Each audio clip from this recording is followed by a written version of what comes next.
as you can see, it's nice and sunny behind me via the screen. I forgot, I did go on an exercise. So this is Chief Tells Tales. So good day. I got to go to Kazakhstan. And it's funny how I've been trying to volunteer for other assignments, but there's this unwritten rule, I don't know if it's actually in the regulations or not, where you as an officer, you can fill 2 slots above you and only 1 below you. So when I was a CW3, they said, well, no, we're looking for WO1s, Warrant Officer 1s. So I could only fill a 2 slot, not a 1 slot. And I could fill a 4 and a 5 slot as required, 2 above, 1 below. And it's, like I said, it's funny, you know, for these deployments to go down range and be in a semi-combat situation, they always wanted lower ranks because they needed them out there. They didn't need the lower ranks at the main headquarters. I mean, there's a few there, of course, but you got the senior ranks at the headquarters and the talks and the TACs and whatever else you want to, they had communication centers and stuff like that. So for exercises, of course, you always get the higher ranks because what, you want all their experience because they've been doing this stuff on, and of course going to the staff course and stuff like that. Yeah, you've got the knowledge that they need. So I got to go to Kazakhstan, and we went there with representatives. We were the largest contingent beside the Kazakhstanis, I do believe. Yeah, because we had an infantry company, and then we had a G2, G3 staff, more or less, to supplement the Kazakhstan G2, G3 staff. And these guys were like sponges because, you know, they're former Soviet Union, so they're not used to the Western ways. And of course, as being proven in the present conflict, Western strategy works better than old Soviet strategy. So these guys were like sponges absorbing. I mean, they were like asking questions right and left. And of course, we didn't do anything on the secret level. So this was all open, you know, open source, but just don't say, hey, where you learn this or what operation you were on to learn this. So I had fun. And then I got there. We flew into Almaty, and we're all in uniform because we flew over in uniform. We flew a military charter flight to go over. We had to go up to South Carolina to fly out, and of course, sitting on the tarmac. Now, here's something stupid. Just remembered this. So we're waiting on a military base to get onto this charter flight. We're sitting in the same room, which would be considered the waiting area to board a plane. So we're sitting there, and they came in and said, well, it's running late. Here's an MRE. Here's a bottle of water. This was so ridiculous. They supplied the bottle of water. The same people who said about 10 minutes into us eating, oh, we're going to start boarding the plane now. So everybody needs to clear out of this room so you can come back through and we can run you through the manifests. Now, like I said, they just gave us a bottle of water. Some of them drank part of it. Some of them hadn't opened it yet. So now we're getting on, just like going on a regular civilian airline. Oh, you can't bring those liquids through. And we're like, you just gave it to us like less than 10 mics ago. They're like, no, regulations say you can't bring water, but there's another pallet of water that you guys didn't eat. It was so stupid. Everybody was throwing away bottled water that they just handed us 10 minutes ago. We had to, yeah, so dumb. And it's the same people who just gave us the bottle of water, said we couldn't bring them through. So we got on the plane, we flew over there, because it had to come from Louisiana, I think that's where we got the infantry company from, was from Louisiana, so Fort Polk. And so then we flew over to Almaty. I can't remember if we had a layover for fuel. We probably did, I just don't remember where. So we flew into Almaty, which is the capital, and we flew there. Of course, got there the next day since we're flying against the sun. Sun's coming at us, so we took off at night and arrived there, and about mid-afternoon probably due to all the flight. And so we had to go through customs. So we walked through the airport. They let us.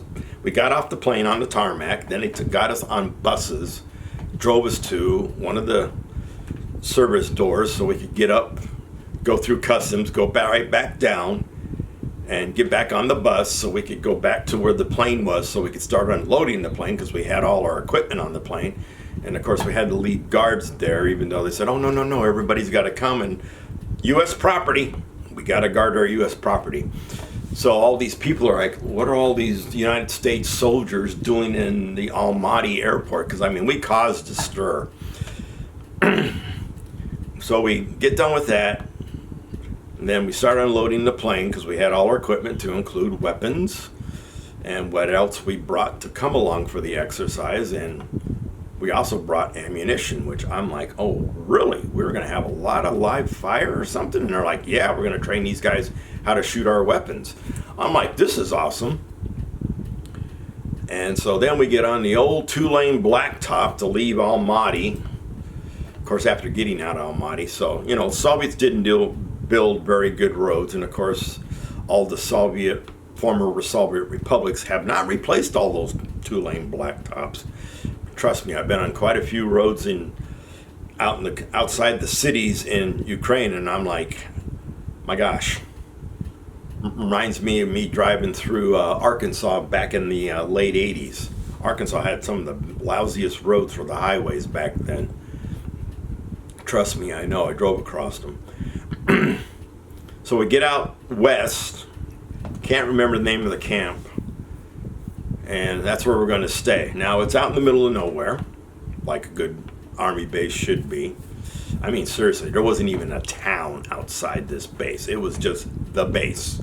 And we had broad vistas everywhere you looked. Occasionally, you see a few trees. You see the mountains, because Kazakhstan, hilly and desert-like. And temperature was pretty good because we were there August or September, I want to say. I can't remember. I'll have to look this up. And I shared a tent with maybe about, I want to say 6 or 7 other individuals, even though we could have twice that much. There weren't very many junior officers, and of course, the higher rank you were, you got the more. Some of them got to live in barracks buildings, I guess, that they had to evacuate of some junior officers of the Kazakhstan army. So our higher ranking officers had a room, or a suite, so to speak, a room. I don't know how good they were, never got inside one of them. So everybody started practicing marching as soon as we got there. I'm like, what the heck's going to go on? So we had a parade to open the exercise. We got inside of a building, and we were on the first floor. Remember, ground floor, first floor. You're in Europe, now we're in Asia, so to speak. And so we set up. I think we were at the secret level, but nothing really secret was going on. They just wanted to replicate what a normal military situation would look like. So we were, and I got the brief because out of my unit, it was myself, a female captain who was a former Russian linguist, and a fellow female warrant officer. So 3 of us came up from Fort Gordon, and I was having the time of my life. It was nice to be in another country again. But like I said, no town to go visit or nothing. So we had an opening parade. Everybody was practicing marching, so I got to see all the practices, and then finally they did the parade, and I was like, yay. I took lots of pictures. I don't think I have them on this desktop. They're on one of my laptops, so I'll have to look through my laptop. It'll give me the dates when I was over there. So I got lots of pictures of all the units, because we had Uzbekistan, we had a couple other stands. I can't remember off the top of my head. And nobody was doing any trading yet. That came after the exercise was over with. And I didn't even think, well, of course, I was just told Kazakhstan. And so I befriended one of the squads of the infantry company that came over and got to know the sergeant really good. He was a sergeant. He was laid back. His squad was pretty well laid back, and I don't know why I picked them out. I think there was a tent right next to mine. I think that's why. And they were war veterans.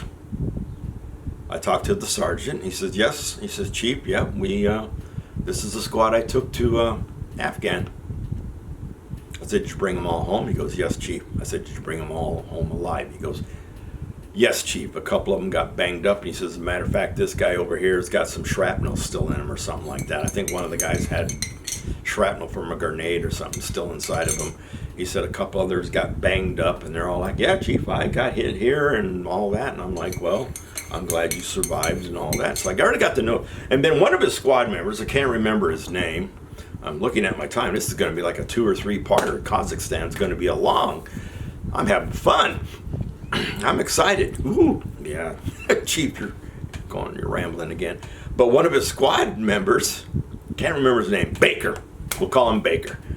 I went over one time to their tent, and the sergeant, he goes, hey, Chief, Baker here claims that you and he are drinking buddies. I go, excuse me? I said, which one's Baker? And the sergeant went, yeah, Baker, you lied to us. You're in trouble. I said, I guess I'll leave now while you discipline this soldier. And the sergeant goes, yes, Chief. I don't know what punishment he got, but I don't know why he wanted to tell the rest of the squad that he and I were drinking buddies, so to speak. We weren't even allowed to drink, so why he started a story like that. We had some Soviet equipment on base, a couple tanks, a BTR. I got a live action video of the BTR firing one day because he would be in his start position. He'd roll up to the firing line, and then he would cook off a bunch of rounds, and then he would roll back. Well, the first time I was taking the movie, I'm standing there with this little teeny tiny camera. I had the little camera in my hand. A fellow warrant officer pops up, and he's like, F this, F that. I mean, he was dropping the F-bomb right and left, and I looked at him, and he finally looked at me. He goes, oh, you're making a video. And I said, yeah, thanks for all the F-bombs in it. So I had to wait for this BTR to roll up again and cook off some rounds. So that's also on the laptop too, not on my desktop. So that was interesting.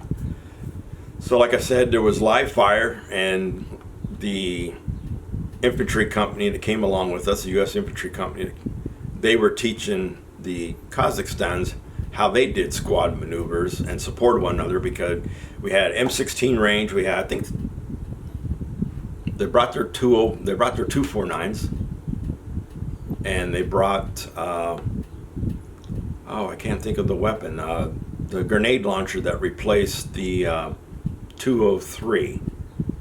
Can't remember what it's called. I got to fire that, but the one they handed me said, Chief, this one's got a broken sight on it. I said, that's okay. I said, I used to have a 203. And they all looked at me and they're like, really? I said, yep. I said, I was very, very accurate with that weapon. I said, where do you want me to put these rounds? Because they gave me 2. And they said, oh, Chief, put them down range right over there. You see where everybody else is? By that little berm there? I go, yeah. Without a sight, I dropped both of them almost on target. And all the soldiers were like, dang, Chief, you didn't have a sight. I go, told you. Well, looking at the time, I got to end this. So this is part 1 of Kazakhstan. We'll continue this next week, because I got a lot of stories, it seems like, because I've already talked so much in this one. So freedom's not free. Chief out. See you for part 2, part 3.